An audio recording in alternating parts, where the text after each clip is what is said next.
अपनी बेटी की दोस्त से शादी करने वाला घटिया आदमी झूठे रोने रोता रहा अंदर, और इस अदालत ने पूरा तमाशा उसको लगाने की इजाजत दी, कंटेम्प्ट ऑफ कोर्ट लगती थी, हम खामोश होकर सुनते रहे। उसकी घटिया गलाजत हमने सारी बर्दाश्त की। मैं कहती हूँ आफरीन है उस औरत पे जो इस तरह के मर्द के साथ 28 साल भी गुजार गई है। लानत है इस जैसे लोगों पे, और मैं हैरान हूँ इस अदालत पे जिसने सारी बकवास और सारी फजूलियात तोहमतें जो है वो सुनी है। इसके ऊपर तो केस चलना चाहिए, इसको तो बंद करना चाहिए था। ये यहाँ पे कौन सा कानून चल रहा है कि जजमेंट आपने महफूज की और जजमेंट देने की बजाय आपने उसको बोलने दिया वो अल्लाह रसूल के वास्ते देके कि जो झूठ बोला है, जो बहतानबाजी है, अल्लाह का कहर नाजिल हो ऐसे घटिया लोगों पे। बेशरम तरीन आदमी है जो अपनी बीवी की इज्जतें उछाल रहा था, उसकी एक्स वाइफ थी, लेकिन इतना बगैरत आदमी, इतना घटिया आदमी जिसकी ये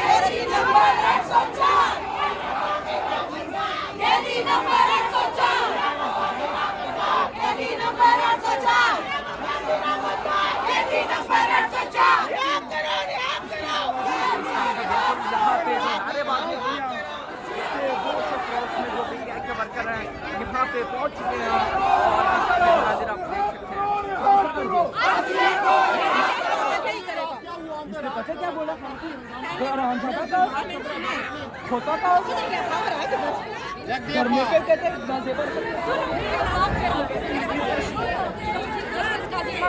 को बताया है कि वो स्टैंड ले उनकी सिक्योरिटी का ताकि वो इंसाफ फैसले कर सके। आपके केस के हवाले से बताना।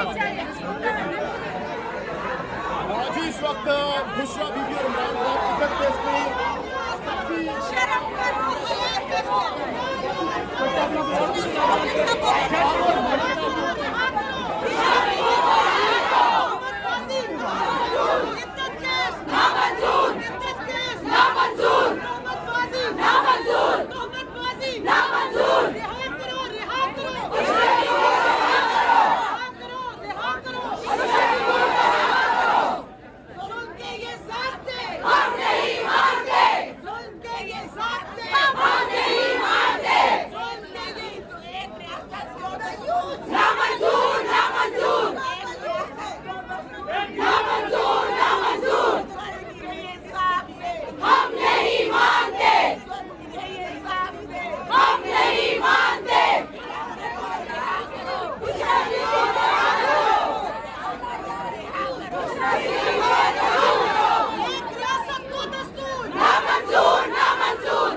बीबी